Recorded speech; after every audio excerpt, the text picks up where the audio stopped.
again, all of the statistics, all of the data, our reading improvement, our math improvement, the connections to our students in mentoring and supporting their success, the work that we're doing around college access and readiness, the great pipeline of talent from our higher education system coming into our K-12 system. We hope we can keep more of those graduates as educators and leaders in classrooms long term. All of these statistics, all of that work comes back down to lives and learning for students, right? This is why the president put forth this charge for 250,000 more relationships wrapped around our young people to help them succeed.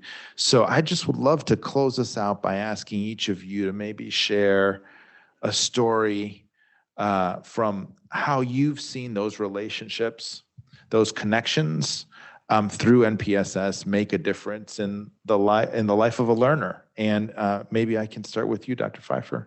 Sure. You know, Michael mentioned earlier the importance of having an adult who's not your parent, who's involved in your life. And one of our NPSS partners, I mentor, right, who's been involved in Baltimore. Just the story of a young man named Cameron. Cameron is 6'7", right, and gets a lot of questions about whether he plays sports and what he wants to do. But you know what he loved were his honors classes, and really trying to think through what his college trajectory could be. And he had a mentor named Will.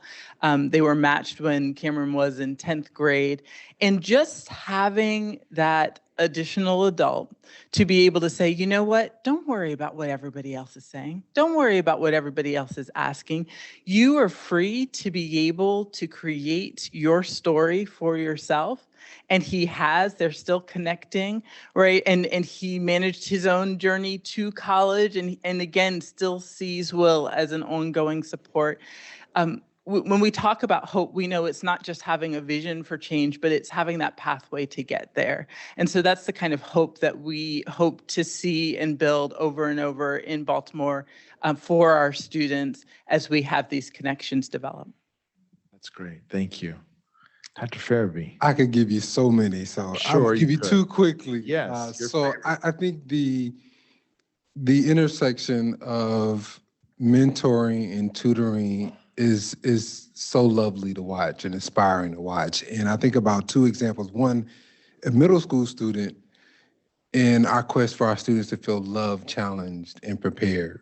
And Sousa Middle School in Southeast DC, and it was great to hear a young person, one of our math tutors from George Washington University, shows up consistently and provides a level of support in mathematics. But just hearing from that young person that I matter, right?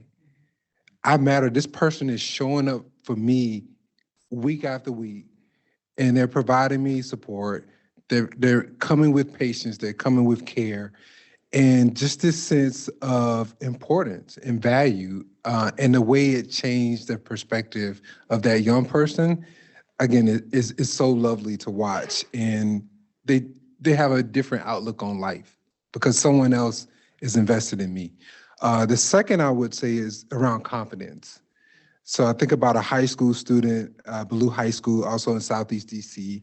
If those of you know DC, you know Southeast DC. We had a student, typical, I've never been good in math, in geometry in high school, struggling.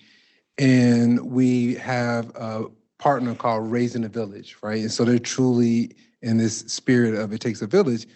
But the confidence building that came from the support and the gradual improvement, the understanding around the mathematical concepts, and now that young person is thinking about college and potentially a career in math, but also being a math educator, right? And so I think this notion that you have someone that is caring and is a mentor while they're also providing academic support is what we ultimately want to achieve, and it's great for me to watch. There it is. Thank you. One quick story and a challenge to the room. So the quick story, I was talking to a student yesterday, Madison, who is at our Upstate Medical Center, one of our 4 medical schools that's in Syracuse, New York. And she's spending, she's a busy medical student, but she is spending 2 hours twice a week at Rise Above Poverty Reading Clinic in Syracuse, working with second graders to help them improve their reading. And what was so interesting about the conversation was not only the positive impact she's having on the reading skills of the second grader she's working with, but she described it as the most satisfying thing she's doing all week. And her passion, the way that it is inspiring her, motivating her, was really beautiful to see, and we need more of that. And so the challenge I would give to the room is, Michael Smith mentioned we were just at this event with President Clinton celebrating 30 years of AmeriCorps. Amazing impact AmeriCorps has had over these 30 years, but it should be 10 times as big. And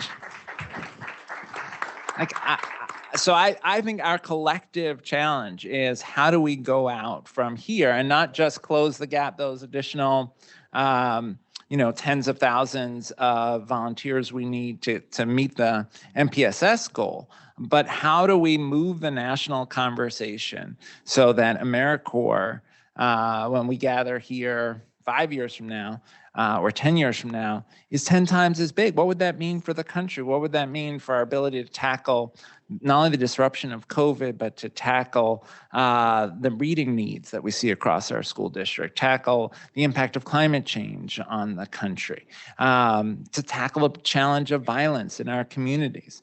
And so we all should go out from here, as Michael would say, fired up. There it is. What a beautiful charge. Thank you, Chancellor King. Right, it's not enough. Let's not stop at 70,000 more to get to our 250,000 goal. Let's go for hundreds of thousands more so that every young person in our schools has the opportunity to be mentored and supported in their learning and development. Thank you, Chancellor King, Dr. Ferebee, Dr. Pfeifer. Thank you for answering the call. Thank you for your leadership in the National Partnership for Student Success. Let's give our panel a round of applause.